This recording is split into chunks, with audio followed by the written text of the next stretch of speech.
गुरुर्विष्णु गुरुदेव महेश्वर गुरुर्साक्षात् परब्रह्म तस्मै श्री गुरुवे नमः। ओम सच्चिदानंदरूपाय तापत्रय विनाशाय श्री कृष्णाय नमः। बोलो सद्गुरुदेव की जय हो। गुरु गीता के ऊपर चर्चा चल रही है। तो आपने कल सुना था, गुरु गीता के तीसरा अध्याय चल रहा है। भगवान शिव कहते हैं पार्वती जी को कि हे देवी, गुरु भक्ति ही सर्वश्रेष्ठ तीर्थ है। गुरु भक्ति से बढ़कर न तो कोई तीर्थ है, न कोई व्रत है, न कोई यज्ञ है, न कोई दान है। गुरु भक्ति सर्वश्रेष्ठ, सर्व से ऊंची बताई है। हे देवी, गुरुदेव के चरण कमल सर्व तीर्थमय है, सब तीर्थ रूप ही है। जहाँ सदगुरु महाराज विराजते हैं वो पवित्र तीर्थ है। क्यों? क्योंकि वहाँ हमेशा के लिए साधना की, भक्ति की, सत्संग की, कथा कीर्तन की, पूजा पाठ की धारा बहती रहती है।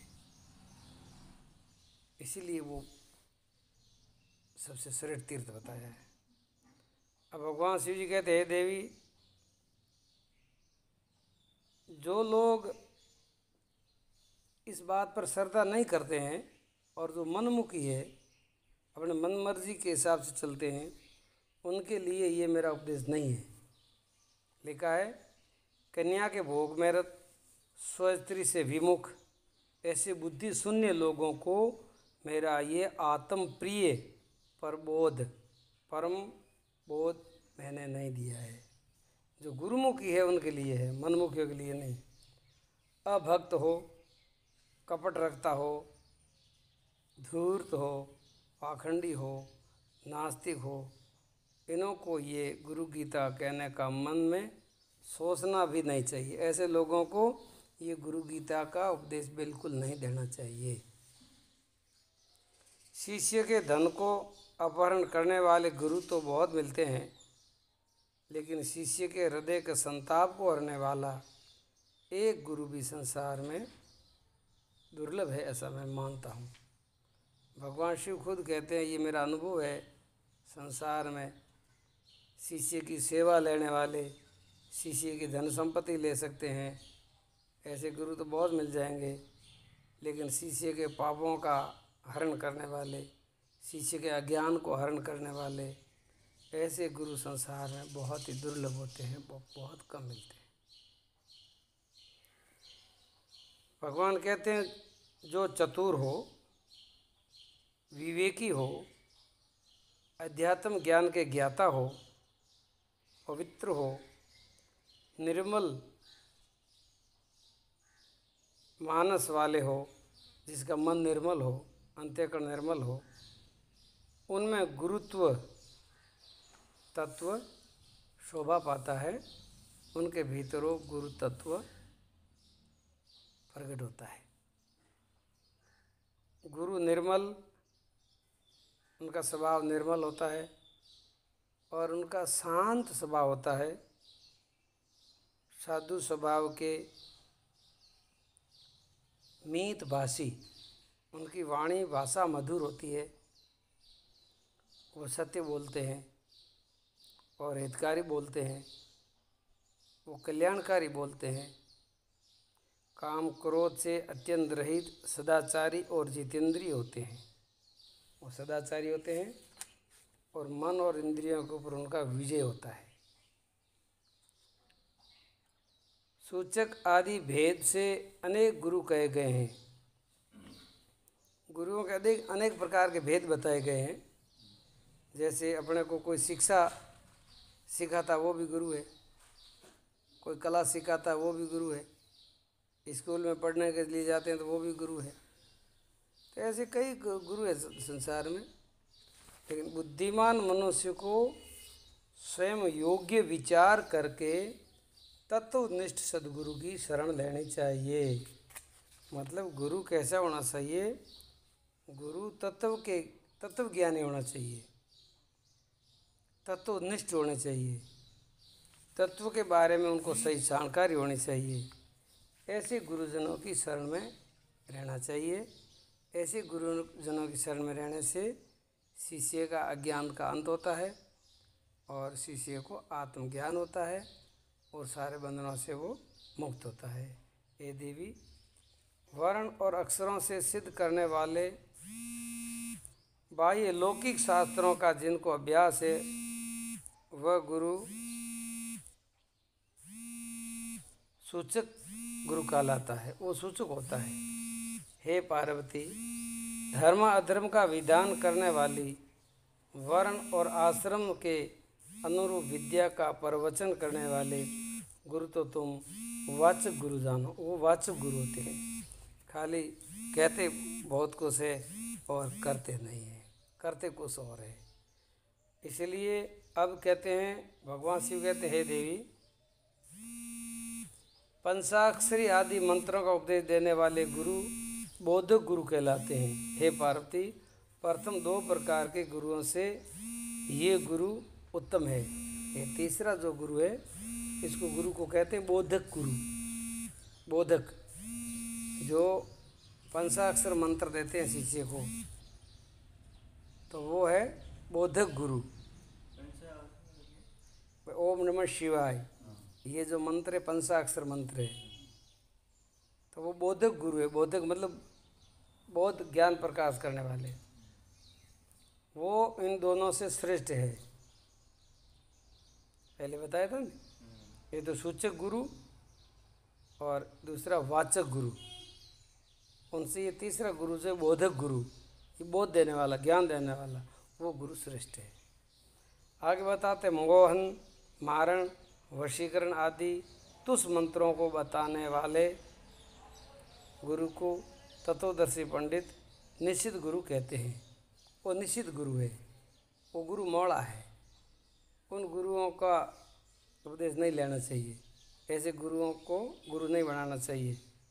जो तंत्र मंत्र के भी टोना टोटका करते हैं ना, वैसे भी होते हैं, तो वो गुरु लायक नहीं होते हैं। है घना है, लेकिन वो तो खुद भी डूबते हैं, दूसरों को डूबते हैं। वो कल्याणकारी गुरु नहीं है। हे प्रिय, संसार अनित्य है और ये संसार दुखों का घर है। ऐसा समझकर जो गुरु वैराग्य का मार्ग बताते हैं, शिष्य को संसार से हटा करके, संसार से वैराग्य करा करके भगवान के साथ अनुराग कराते हैं, भगवान के साथ जोड़ते हैं, वो गुरु विहित गुरु बताते हैं। तो उन गुरु को कहते हैं विहित गुरु, मतलब अच्छे हैं, शिष्य के लायक है।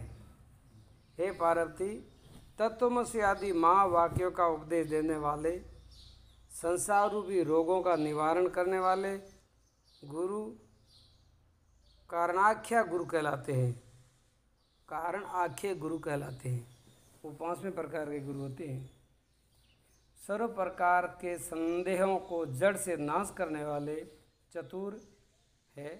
जन्म मृत्यु तथा भय का वो जो विनाशक करते हैं, वे परम गुरु कहलाते हैं, वो सदगुरु कहलाते हैं। जो शिष्य को सारे जड़ता से मुक्त कर दे और शिष्य के भीतर के सारे संदेहों को दूर कर देते हैं। कोई शंका, उसके अंदर कोई शंका न रहेगी, फिर किसी भी प्रकार का शंका का वो समाधान करते हैं और जन्मने और मरने से वो मुक्त कर देते हैं।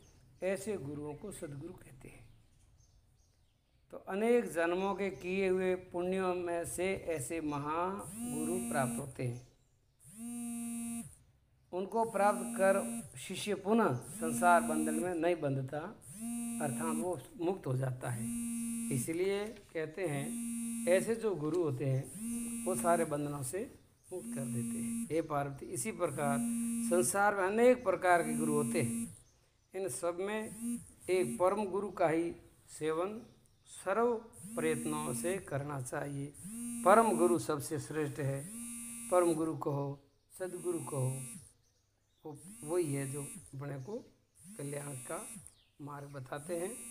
पार्वती ने पूछा, हे प्रभु, प्रकृति से ही मूढ़, मृत्यु से भयभीत, सत्कर्म से विमुख लोग देव योग से निषेध गुरु का सेवन करे तो उनकी क्या गति होती है। पार्वती ने पूछा कि भूल चूक में कोई एडे गुरु पल्ले पड़ा वहाँ पे तो हम जो कौन नहीं पहला के तो पसे किकर करनो उन्हें छोड़ना पकड़े रखना। भगवान महादेव बोले निश्चित गुरु का शिष्य दुष्ट संकल्प से दूषित होने के कारण ब्रह्म प्रलय तक मनुष्य नहीं होता, पशु योनि में ही रहता है। ऐसा जो गलत गुरु कर लेते हैं तो कई जन्मों तक भटकता रहता है पशु योनियों में। हे देवी इस तत्व को सुनो, मनुष्य जब विरक्त होता है तभी वह अधिकारी कहलाता है, ऐसा उपनिषद कहते हैं। अर्थात देव योग से गुरु प्राप्त होने की बात अलग है और विचार से गुरु समझ करके करना वो अलग बात है। देखा है कि कर दो हैंगे किया तो आप पे कर दो, लेकिन आपने सोच समझ करके नहीं किया।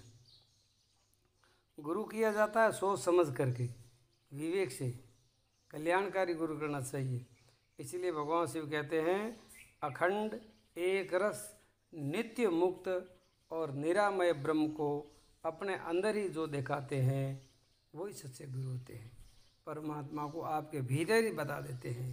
भगवान आपसे दूर नहीं है, अब उसकी पहचान नहीं है, उनकी प्राप्ति के साधन देते हैं। हे पार्वती, इसी प्रकार जिस प्रकार सब जलाशयों में सागर सबसे बड़ा राजा होता है, इसी प्रकार सब गुरुओं में परम गुरु सदगुरु सबसे महान होते हैं। उससे बढ़कर दुनिया में कोई नहीं है। मोह आदि के दोषों से रहित, नित्य शांत, तृप्त, जिसके आश्रय रहित, किसी के भी आश्रय रहित, अर्थात स्वाश्रय ब्रह्मा और विष्णु के वैभव को भी तृणवत समझने वाले गुरु ही परम गुरु होते हैं। और ब्रह्मा और विष्णु के पद को भी गुरु बिल्कुल तुच्छ समझते हैं, तो कुछ नहीं, उससे आगे पहुंचना है अपने को। ऐसे जो गुरु उपदेश देते हैं वो गुरु सर्वहितकारी कल्याणकारी होते हैं। आगे का सत्संग आपको कल सुनाएंगे। बोलिए सद्गुरुदेव की जय हो।